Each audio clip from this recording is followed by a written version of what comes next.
ওকে, দেখা যাচ্ছে।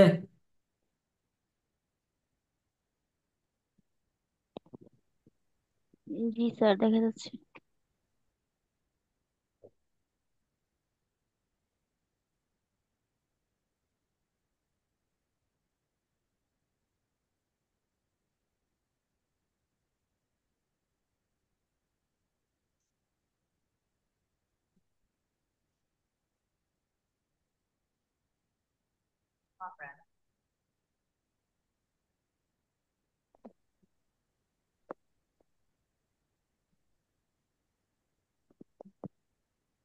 আচ্ছা, আচ্ছা, তো তো এখানে এখানে চলে চলে যাই। যাই।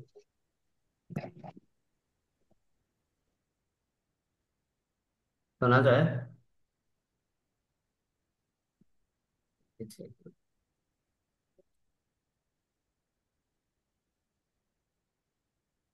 শোনা যাচ্ছে আমাকে?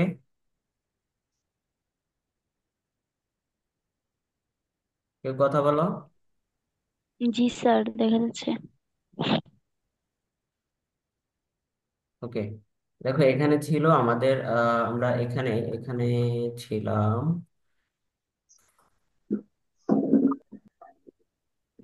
সেন্টেন্সের মধ্যে বেশ কিছু অক্সিলারি ভার্ব আছে। বি ভার্বের মধ্যে আছে am, is, are, was, were, be, being, been, was, were সহ আছে। কিন্তু এই যে বি ভার্বের মধ্যে শুধুমাত্র এম, ইজ, আর এবং বি, এটা এগুলো, এবং হচ্ছে হ্যাভ ভার্বের মধ্যে শুধুমাত্র হ্যাভ এবং হ্যাজ এগুলো, এবং ডু, ডাজ, ডিড না কিন্তু, এবং এখানে হ্যাডও হবে না। এই ভার্বগুলো যদি কোনো সেন্টেন্সের মধ্যে একটি মাত্র থাকে আর কোনো ভার্ব না থাকে, বুঝতে পারছো? এগুলো যদি একটি সেন্টেন্সের মধ্যে থাকে, ওই সেন্টেন্সে যদি আর কোনো ভার্ব না থাকে, তাহলে সেই সেন্টেন্সটি হচ্ছে কোন টেন্সে থাকবে? প্রেজেন্ট ইনডিফিনিট টেন্সে থাকবে। প্রেজেন্ট ইনডিফিনিট টেন্সে থাকবে। কিভাবে দেখো, এই জন্য লেখা হয়েছে only one present auxiliary in a sentence like am, is, are, be. কিরকম? দেখো এই যে এগুলো হচ্ছে প্রেজেন্ট সেই অক্সিলারি গুলো। আমি একত্র করে তোমাদের দেখাই।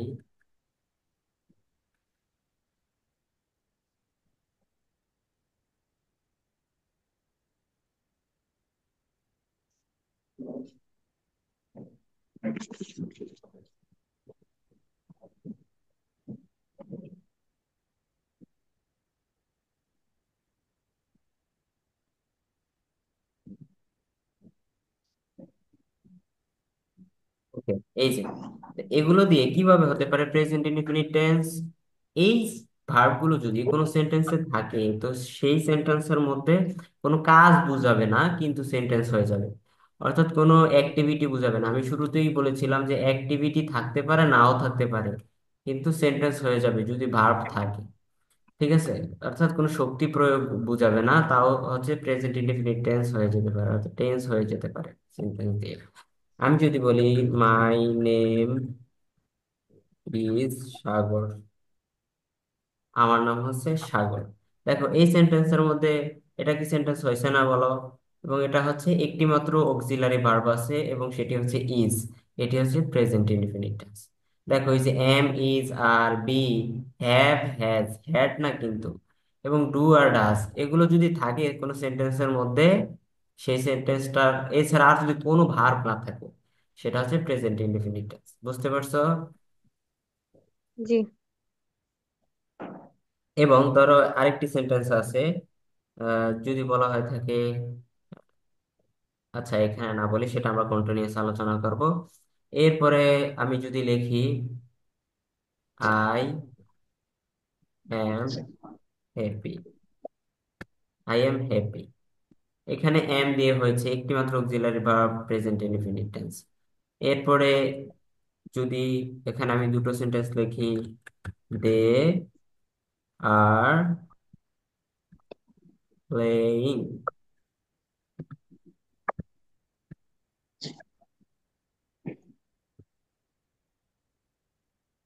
Present continuous tense. ওকে জিজ্ঞাসা তো করিনি।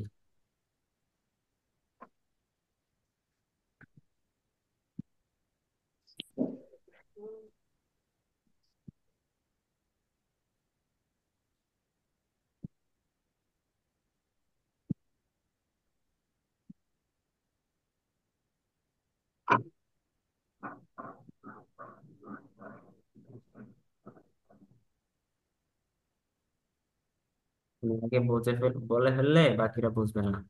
দেখো, বাকিরা না, সবাই তো বুঝে, বাট হচ্ছে একটু তোমাদের টেস্ট নিচ্ছি। আই এম হ্যাপি, এখানে হচ্ছে প্রেজেন্ট ইনডেফিনিট টেন্স। এটি হচ্ছে কোন টেন্স? দে আর প্লেইং, এখানে কিন্তু অক্সিলারি ভার্ব আছে, বুঝতে পারছো? দে আর প্লেইং ফুটবল, এটি কোন tense? Present present continuous continuous tense. Tense. কারণ কি, এই যে অক্সিলারির পরে কিন্তু ভার্ব আছে আরেকটি আইএনজি যুক্ত। ঠিক আছে, এরকম হবে না শুধু মাত্র যদি অক্সিলারি থাকে। এই দেখো, দে আর প্লেয়ার্স, দে আর প্লেয়ার্স, এখানে দুইটা সেন্টেন্স, তারা হচ্ছে ফুটবল খেলে। এটি হচ্ছে প্রেজেন্ট হয় নাই, প্রেজেন্ট কন্টিনিউয়াস হয়েছে। এবং এখানে এই অক্সিলারি ভার্বের পরে কিন্তু এই ভার্ব, অন্য ভার্ব আসার কারণে এই সেন্টেন্সটি কিন্তু অ্যাক্টিভ হয়ে গেছে, অর্থাৎ এর মধ্যে কাজ বোঝাচ্ছে এখন। তারা ফুটবল খেলে, এটা কাজ বোঝাচ্ছে না। কিন্তু যদি লেখে দে আর, কোনো এরপরে কোনো ভার্ব নাই, শুধু আর দিয়েই সেন্টেন্সটি কমপ্লিট করে দেয়, দে আর প্লেয়ার্স, তারা হচ্ছে প্লেয়ার্স। এখন এটা দ্বারা কি কোনো কাজ বোঝায়? কাজ বোঝায় না। এই যে বি ভার্ব যদি কোনো সেন্টেন্সে থাকে, এবার হ্যাভ পারবে, যেগুলো দ্বারা কোনো কাজ বোঝায় না, জাস্ট এগুলো দিয়ে, শুধুমাত্র এগুলো দিয়ে সেন্টেন্স গঠন হয়ে গেলে, অন্য কোনো যদি ভার্ব না থাকে, তাহলে সেটা দ্বারা কোনো কাজ বোঝাবে না, অ্যাক্টিভিটি থাকবে না। এবং এই যে স্পেসিফিক ভার্বগুলো লিখছি, এগুলো দিয়ে যদি সেন্টেন্স হয়ে যায়, সেটা প্রেজেন্ট ইনডেফিনিট টেন্স। আশা করি তোমরা বুঝতে পারছো, ক্লিয়ার? জি। আচ্ছা, তোমার এখানে লিখলাম দে আর প্লেয়ার, আমি আরেকটি সেন্টেন্স লিখি, ইট ইজ অ্যামেজিং। বলো তো এটা কোন tense? Present continuous tense. It is amazing, এটা কোন টেন্স? দেখো, আ ইজ আছে, ইজ অক্সিলারি ভার্বের পরে আবার আইএনজি যুক্ত আছে, আছে না? দেখো আমি উপরটা লিখে দেই, কোন, নতুবা তোমরা এলোমেলো করে ফেলবে, বাকিরা কথা বলতেছে না। এটা কোন টেন্স বলো? Continuous, present continuous tense. এটা কন্টিনিউয়াস না, এটা হচ্ছে ইনডেফিনিট টেন্স। এটা ইনডিফিনিট আর ওপর কন্টিনিউয়াস। দেখো কিভাবে ইনডেফিনিট হয়েছে। এই যে অ্যামেজিং, অ্যামেজিং এটা কি ভার্ব? আসলে এটা ভার্ব না, বুঝছো, এটা হচ্ছে অ্যাডজেক্টিভ। অ্যামেজিং, অ্যামেজিং এই যে এটা ভার্ব না, তুমি যে আইএনজি ধরেই বলে ফেলবা যে এটা হচ্ছে ভার্ব, এটা আসলে ভার্ব না, এটা হচ্ছে অ্যাডজেক্টিভ। এখানে একটি মাত্রই ভার্ব আছে, সেটি হচ্ছে ইজ। ইট ইজ অ্যামেজিং, এটি হচ্ছে খুব বিস্ময়কর বা অ্যামেজিং, বুঝতে পারছো? এখানে আমাদের বুঝতে হবে যে আইএনজি যুক্ত থাকলেই হবে না, বা হচ্ছে শুধুমাত্র সেটিকে আমরা কন্টিনিউয়াস হিসেবে ধরতে পারবো না। এই যে অক্সিলারি ভার্বের পরে ভার্বের সাথে যদি আইএনজি যুক্ত থাকে, সেটাই হচ্ছে কন্টিনিউয়াস। কিন্তু শুধুমাত্র অক্সিলারি ভার্ব দিয়ে সেন্টেন্স হয়ে যায়, এবং পরেরটি যদি আইএনজি যুক্ত থাকা সত্ত্বেও ভার্ব না হয়, তাহলে সেটি তো তোমার কন্টিনিউয়াস হবে না, সেটি ইনডেফিনিট। ইনডেফিনিট, বুঝতে পারছো? এখানে ভার্ব একটাই, সেটি হচ্ছে ইজ। ক্লিয়ার? ক্লিয়ার। এটা একটু বুঝতে হবে সূক্ষ্মভাবে কিন্তু, হ্যাঁ। এরপরে দেখো, যেটি বলা হয়েছে,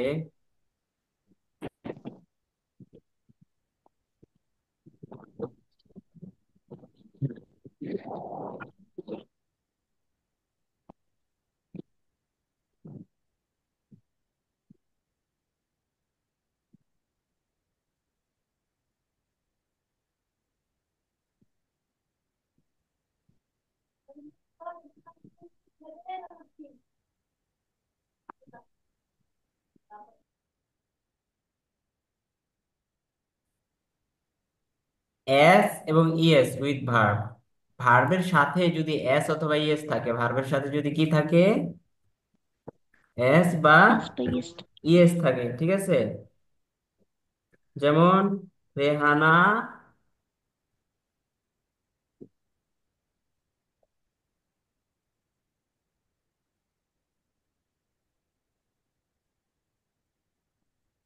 রেহানা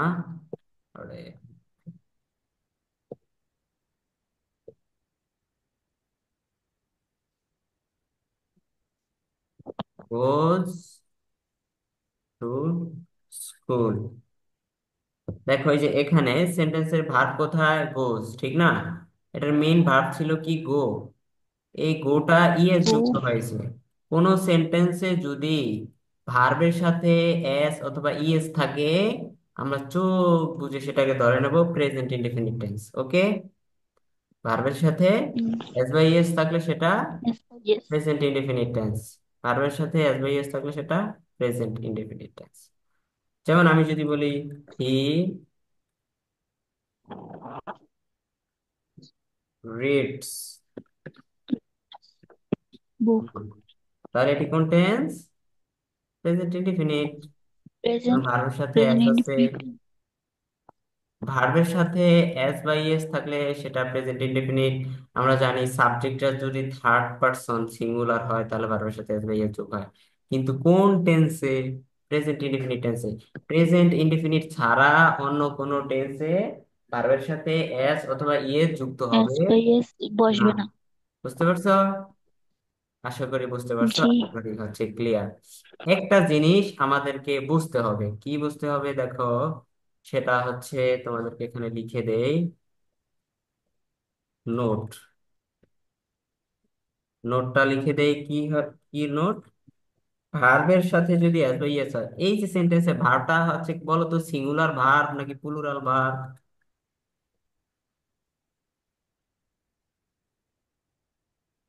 সিঙ্গুলার ভার্ব নাকি plural verb? Singular verb.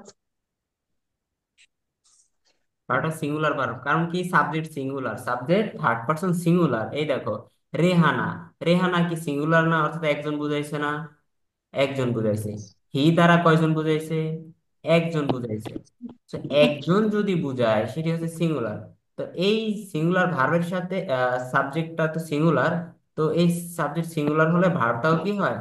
Singular হয়। সিঙ্গুলার। এখন দেখো এখানে মজার বিষয় হচ্ছে ভার্বটা সিঙ্গুলার হয়েছে কি হয়ে, এস অথবা ইএস হয়ে সিঙ্গুলার ভার্ব। তাহলে আমরা এখানে নিতে পারি কি, ভার্বের সাথে যদি এস বা ইএস হয় সেটি হচ্ছে সিঙ্গুলার ভার্ব। সেটি কি verb? Singular verb. Singular verb.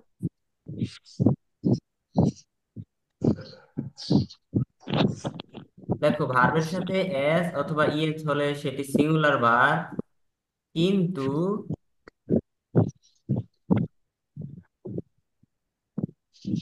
আমরা জানি যে নাউনের সাথে এস বা ইএস হলে সেটা কি হয়? প্লুরাল। নাউনের সাথে এস বা ইএস হলে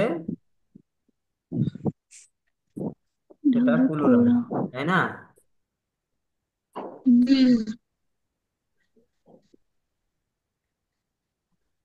এটি মাথায় রাখতে হবে।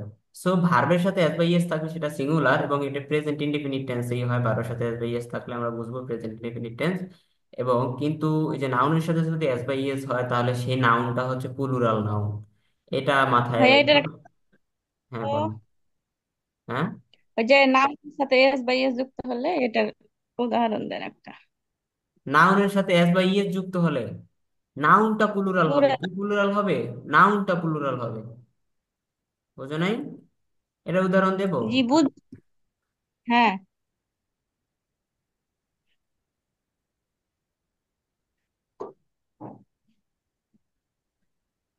দেখো আমি যদি লিখি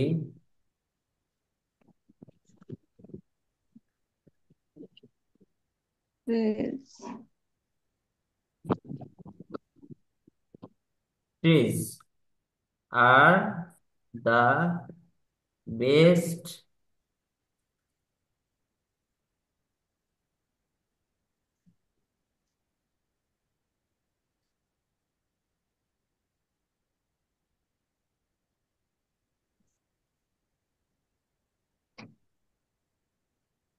গাছ হচ্ছে মানুষের সবচেয়ে ভালো বন্ধু, গাছ হচ্ছে মানুষের ভালো বন্ধু। এই যে দেখো এখানে আমি উদাহরণ একটি দিয়ে দিলাম আর কি তোমাদের হচ্ছে, এই যে এই যে ট্রিজ, ট্রিজটা কি নাউন না সিঙ্গুলার না প্লুরাল?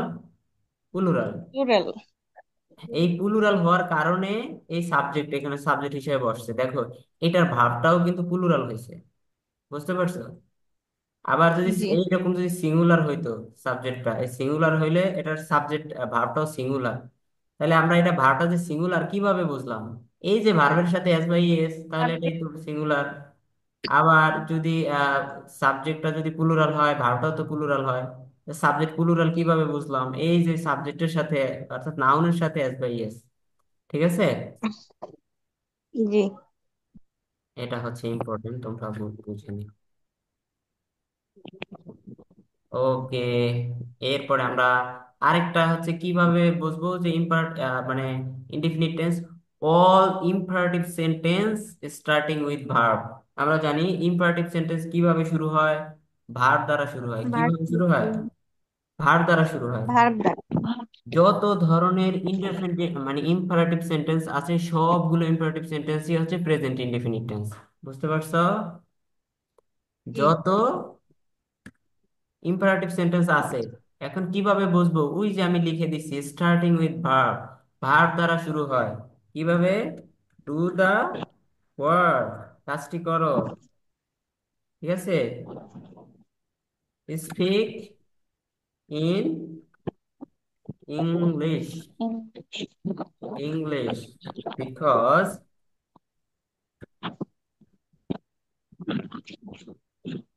আই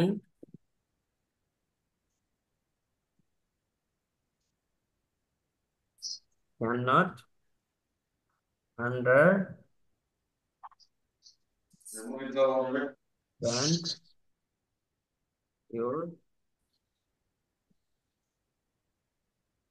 দেখো, speak in English because I cannot understand your language. এখানে দেখো যে এই সেন্টেন্সটার মধ্যে স্পিক ভার্ব দ্বারা শুরু হয়েছে। কি দ্বারা শুরু হয়েছে?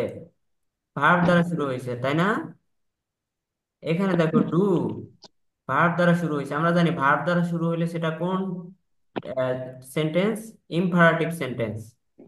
অর্থাৎ ইম্পারেটিভ সেন্টেন্সটা না আবার কি ভাই? ইম্পারেটিভ সেন্টেন্সটা হচ্ছে কাজ বুঝাবে, কাজ মানে কোনো আদেশ বুঝাবে, কোনো কাজে আদেশ বুঝাবে।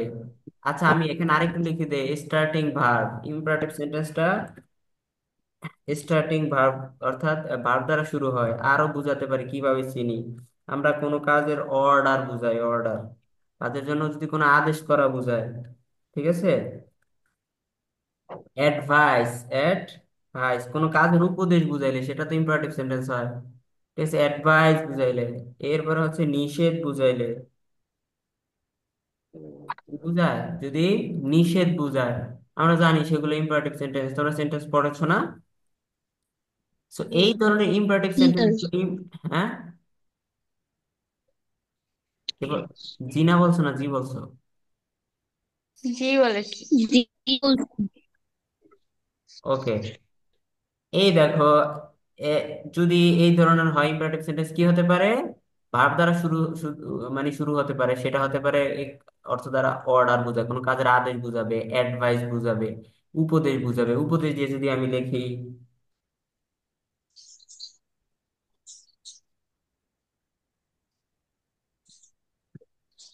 কি, স্পিক দা ট্রুথ, ট্রুথ। সবসময় সত্য কথা বলবো, সবসময় সত্য কথা বলবো। এই যে উপদেশ, এখানে অলওয়েজটা হচ্ছে ভার্ব না, অলওয়েজটা হচ্ছে অ্যাডভার্ব, কিন্তু তারপরে কি আছে? ভার্ব আছে, ঠিক না? হ্যাঁ। তো এই যে এটা হচ্ছে ইম্পারেটিভ সেন্টেন্স। এরপরে যদি হচ্ছে নিষেধ বুঝায়, এখন আমরা ওখানে ডু দা ওয়ার্ক লিখেছিলাম, এখন ডোন্ট বসায় দিলেই তো সেটা নিষেধ হয়ে যাবে।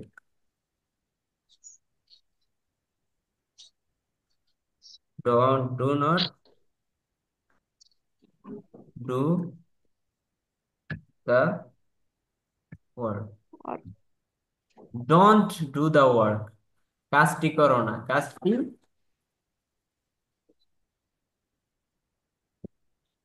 ঠিক আছে, এই যে এইরকম যদি হয়, ভার্ব দ্বারা শুরু হয়, সেটা ইম্পারেটিভ সেন্টেন্স। এবং সকল ইম্পারেটিভ সেন্টেন্স যেটার মধ্যে আদেশ করা বুঝাবে, নিষেধ বুঝাবে, এরপরে হচ্ছে অ্যাডভাইস, উপদেশ বুঝাবে, এবং ইম্পারেটিভ সেন্টেন্স গুলো হচ্ছে ভার্ব দ্বারা শুরু হয়, তাহলে চিনতে তো আমাদের সমস্যা নাই। চিনতে সমস্যা আছে? ভার্ব দ্বারা শুরু হলে সেটা না। ইম্পারেটিভ। এই যত ধরনের ইম্পারেটিভ সেন্টেন্স আছে, সবগুলো সেন্টেন্স হচ্ছে প্রেজেন্ট ইনডেফিনিট। বুঝতে পারছো? জি স্যার। প্রেজেন্ট ইনডেফিনিট, দেখো আমরা এর আগে ইউনিভার্সাল ট্রুথ এগুলা এখানে বলছি। এখানে এটা না বললেও হয়, শুধুমাত্র জায়গা নষ্ট করে লাভ নাই।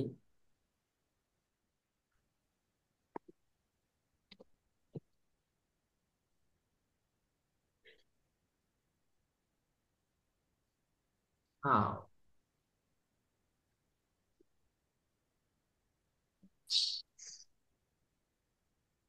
এটা আবার কোত্থেকে আসলো এই জিনিসটা?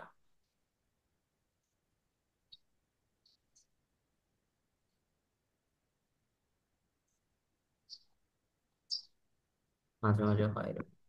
যাই হোক, এরপরে দেখো ইউনিভার্সাল ট্রুথ দিয়ে আমরা বলেছিলাম হিস্টোরিক্যাল ট্রুথ, তাহলে আমাদের বেশ কিছু বিষয় হচ্ছে এখানে আমরা ইনক্লুড করেছি। সেগুলো হচ্ছে কি,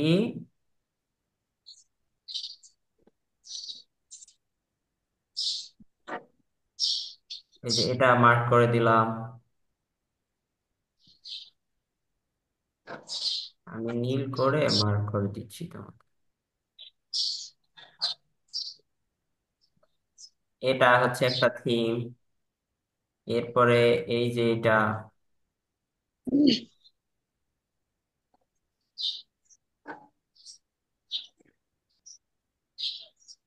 এরপরে হচ্ছে এগুলো,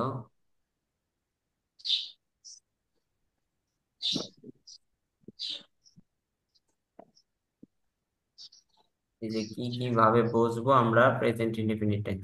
প্রেজেন্ট ইনডিফিনিট টেন্সে একটু সময় লাগে, কারণ এটা বেশি ব্যবহার হয় এবং এটা একটু বুঝতে হয়। এই যে এইভাবে আমরা বুঝতে পারবো প্রেজেন্ট ইনডিফিনিট টেন্স, বুঝতে পারছো? আর কি কি ভাবে আমরা বুঝতে পারবো প্রেজেন্ট ইনডিফিনিট টেন্স? এই যে দেখো মজার বিষয়টা, মজার বিষয়টা এখানে আছে কিভাবে, এই টাইম মার্কার গুলো, এগুলো দেখে আমরা বুঝতে পারবো এটা হচ্ছে প্রেজেন্ট ইনডিফিনিট টেন্স। এই দেখো, কোন সেন্টেন্সের মধ্যে যদি কি থাকে, অলওয়েজ থাকে, অফেন থাকে, ওয়ান্স এ উইক এটা থাকে, how often, very often, never, sometime, every day, every week, every morning, daily, regularly, usually, normally, occasionally, generally, এগুলো যদি কোনো সেন্টেন্সের মধ্যে থাকে, তাহলে আমরা সেটাকে ধরে নেব প্রেজেন্ট ইনডেফিনিট টেন্সে আছে সেন্টেন্সটা। বুঝতে পারছো? বুঝতে পারছো? জি আশা করি বুঝতে পারছো। এটা বুঝলে তোমার অনেকটা হয়ে গেছে অ্যাডমিশনের জন্য। আমি তোমাদের চাচ্ছিলাম যে, আমি তোমাদেরকে জিজ্ঞাসা করছি যে তোমাদের কি বেসিক থেকে টেন্স পড়াবো কিনা। আসলে এই জন্য এই যে এর আগে যেটা পড়াইলাম এটা পুরোটাই বেসিক ছিল, বুঝছো? আমি তোমাদেরকে নতুবা এখান থেকে শুরু করতাম, এই যে টাইম মার্কার। আমি গতকালকে যখন লেকচার শিট তৈরি করি তখনই আসলে এটা ইয়ে ছিল। তোমাদের রাত্রে মেসেজ, একটা মেসেজ দিলাম, কেউ রেসপন্স ছিল না, এই জন্য বলি নাই। এই আমি এখান থেকে শুরু করতাম আজকের প্রথমে। এই তোমাদের এই বেসিক থেকে শুরু করছি, তোমাদের বেসিকটা সহ। এই অ্যাডমিশনে মেইনলি। ভাইয়া। হ্যাঁ, কেউ কিছু বলছো? জি ভাইয়া, যে ওয়ান্স এ উইক এটা থাকলে কি প্রেজেন্ট হবে? হ্যাঁ, হ্যাঁ, ওয়ান্স থাকলে কি কথা হয় না? বারবার এর ফ্রিকোয়েন্সি বুঝাবে যে কাজটা তুমি কয়বার করতেছো, একবার দুইবার, শুধু ওয়ান্স না কিন্তু। যেমন আমি যদি লিখি, এটা সেন্টেন্স লিখি, ওয়ান্স আপন এ টাইম দেয়ার ওয়াজ এ পুর ফার্মার ইন এ ভিলেজ, আছে না এরকম সেন্টেন্স? ভাইয়া এটা তো পাস্টে বোঝায়। ওয়ান্স আপন এ টাইম না, শোনো, ওয়ান্স আ উইক কোন কাজের বার বুঝালে, বার যদি ফ্রিকোয়েন্সি বুঝায়, অর্থাৎ কতবার হয়েছে। ওই যে আমরা বললাম না যে হচ্ছে সে নিয়মিত পড়াশোনা করতেছে, রেগুলার পড়াশোনা করে, সে কাজটা করতেছে, তার মানে এটা একটা অভ্যাস। এটা কি, আমি যদি বলি আমি সপ্তাহে সপ্তাহে প্রতি সপ্তাহে একবার হলেও নানা বাড়ি যাই, কি এটা একটা আমার অভ্যাসে পরিণত হয়ে গেছে না? বলো, জি তুমি তোমার নানা বাড়ি জি। সপ্তাহে একবার হলে যাও, বা হচ্ছে তুমি নানা বাড়ি যাও, এটা একটা হ্যাবিচুয়াল ফ্যাক্ট হয়ে গেছে। ইজ ওয়ান্স এ উইক, বার যদি বুঝায়, এখানে কি ফ্রিকোয়েন্সি বুঝায়। একবার বুঝাইছে? কেউ কিছু বলতো? বলছি এখানে কি সপ্তাহে একবার বুঝাইছে? হ্যাঁ, কতবার বুঝেছে এখানে, বার বুঝাইছে না এটা? বলো, তোমার কি প্রশ্ন থাকবে, কি কারণে তোমার এটা মনে হয়েছে যে একবার না কয়বার বুঝাইছে, বলো। না ভাইয়া, ওয়ান্স থাকলে ওটা অতীত কালকে বুঝায় তো তাই। ওয়ান্স থাকলে, আরে ভাই আমি তোমাকে সেটা তো প্রথমেই আমি বললাম, কি বলেছি? ওয়ান্স। আর তুমি অতীত কেন বলছো? আমি তো এটা লিখতে চেয়েছিলাম, ওয়ান্স আপন এ টাইম। আপন টাইম। এরকম থাকে না? ওয়ান্স আপন জি। এ টাইম, তোমরা স্টোরি পড়ছো, দেয়ার ওয়াজ এ পুয়ার ফার্মার, এরকম থাকে। Poor farmer in a village, এরকম থাকে না? জি। যে একদা কোনো এক সময় এক গ্রামে একটা গরিব কৃষক ছিল, এরকম ছিল। সেটা দ্বারা কি বুঝাইছে? ওয়াজ। এই দেখো, ওয়াজ পাস্ট বুঝাইছে, ওয়ান্স কোনো এক সময়, ওয়ান্স। কিন্তু যদি বলে সপ্তাহে একবার, সপ্তাহে দুইবার, সপ্তাহে তিনবার, তাহলে সেটা কি রেগুলার ইয়ে হয়ে যায় না? ওয়ান্স না হোক, টু হোক এটা। শুধু যে ওয়ান্স তাই নয়, টু যদি হোক, টোয়াইস হোক, টোয়াইস। একটু একবার দুইবার, দেখো এই সেন্টেন্সের মধ্যে কোনো এক সময়ে ছিল, হ্যাঁ, কিন্তু এটা এটা দ্বারা বারবার বোঝায় নাই। ওয়ান্স আপন এ টাইম, একদা, হ্যাঁ, এক সময় ছিল এটা। কিন্তু এই যে এটা দ্বারা বারবার এটা এক সময় ছিল এখন নাই, কিন্তু এটা দ্বারা কিন্তু এই যে রেগুলার এটা হচ্ছে বোঝায় যে তুমি হচ্ছে নানাবার এক সপ্তাহে একবার যাও, কিসের মধ্যে যাও, বছরে একবার, সপ্তাহে একবার, এইরকম একটা নির্দিষ্ট সময়ের মধ্যে যদি সেটা বারবার ঘটে থাকে, তাহলে সেটা হচ্ছে প্রেজেন্ট ইনডেফিনিট টেন্স। দেখা যায় স্ক্রিন, জি। এইরকম যদি থাকে সেটা প্রেজেন্ট ইনডেফিনিট, এই জিনিসগুলো যদি থাকে। ওকে। এরপরে আমরা এখানে ইয়েতে চলে যাব, টেস্টে চলে যাব। তার আগে তোমাদেরকে হুবহু তোমাদের এইচএসসি বই থেকে একটা ইয়ে উঠে দিছে এখানে, যে এখান থেকে তোমাদেরকে হচ্ছে টেস্ট নিব এই জন্য।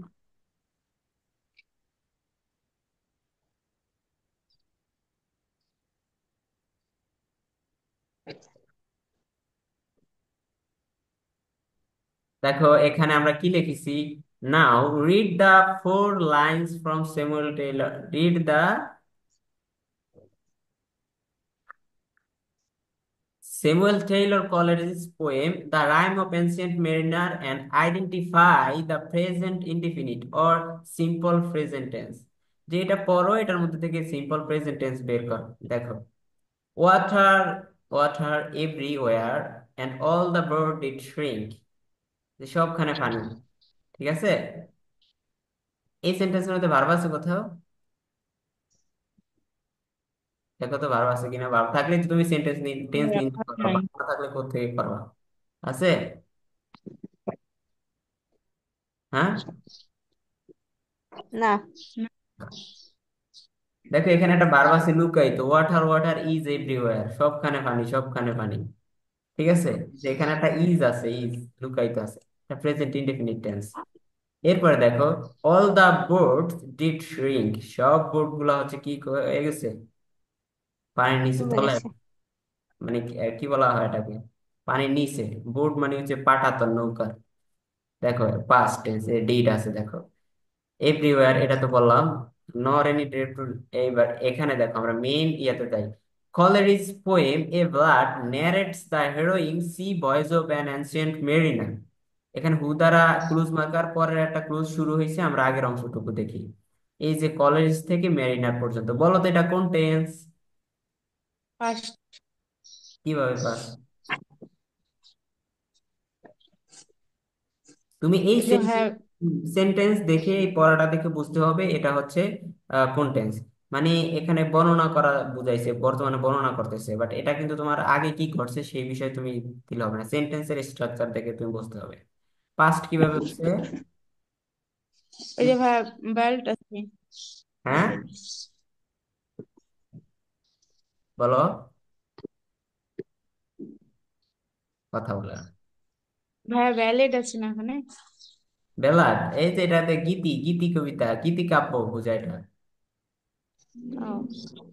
এই যে ন্যারেটস, ন্যারেট অর্থ বর্ণনা করা, কি করা? প্রেজেন্ট ন্যারেট অর্থ কি করা? বর্ণনা করা। করছো না তোমরা?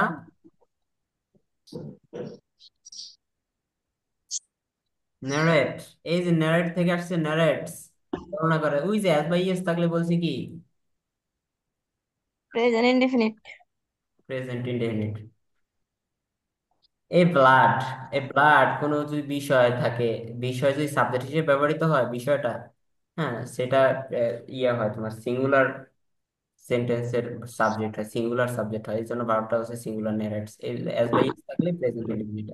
এবার দেখো, at one point of his journey did not have any water to drink because of a curse.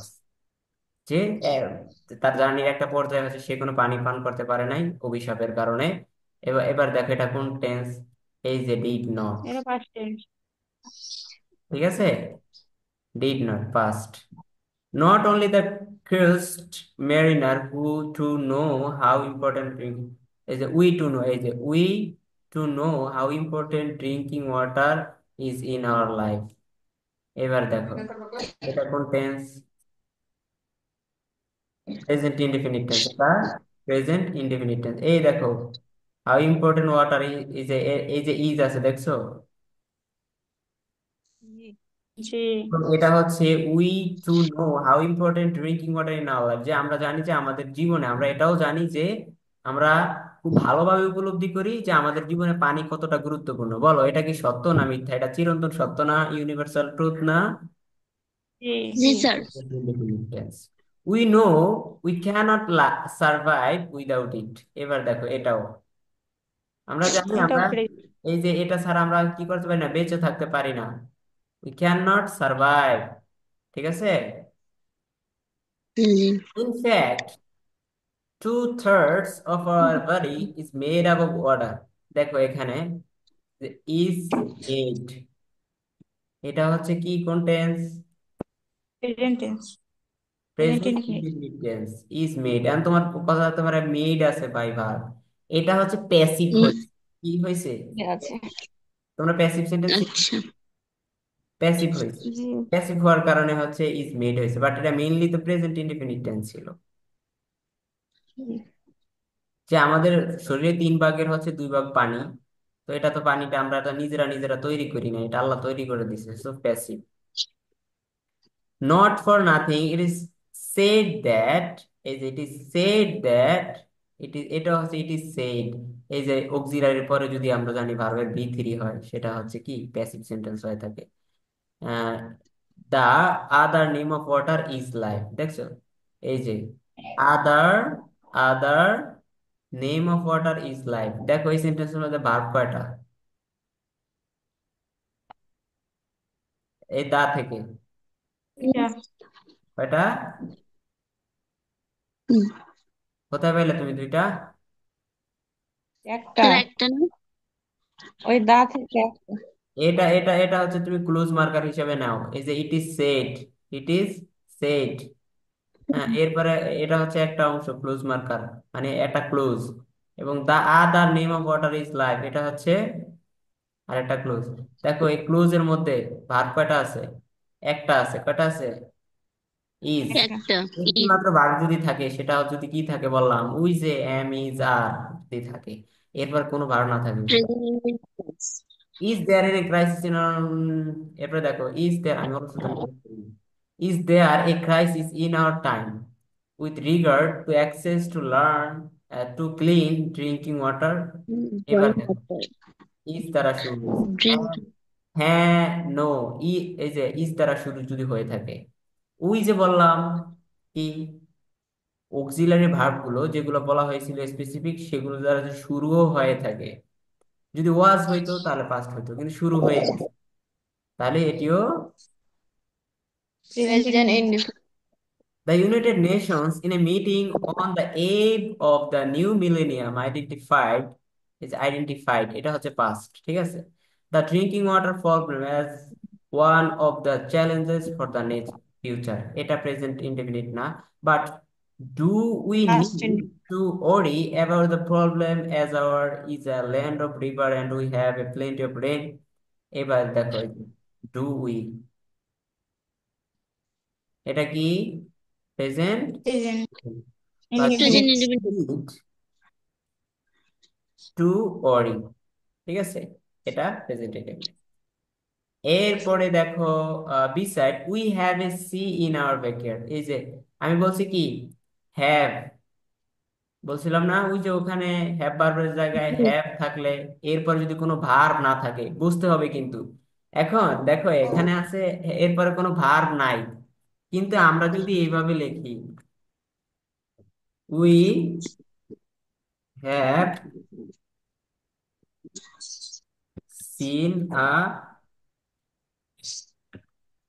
C, এটা কোন টেন্স বলো তো? দুটো present perfect. Present perfect. Perfect. কারণ এই যে হ্যাভ এর পরে বি থ্রি আছে, ঠিক আছে, প্রেজেন্ট পারফেক্ট। হুম। কিন্তু যদি হ্যাভ এর পর আর কিচ্ছু না থাকে, তাহলে শুধুমাত্র প্রেজেন্ট have থাকে, ইনডেফিনিট। তাহলে সেটা হচ্ছে indefinite. Present present indefinite. Indefinite, present indefinite. এটা হচ্ছে প্রেজেন্ট পারফেক্ট,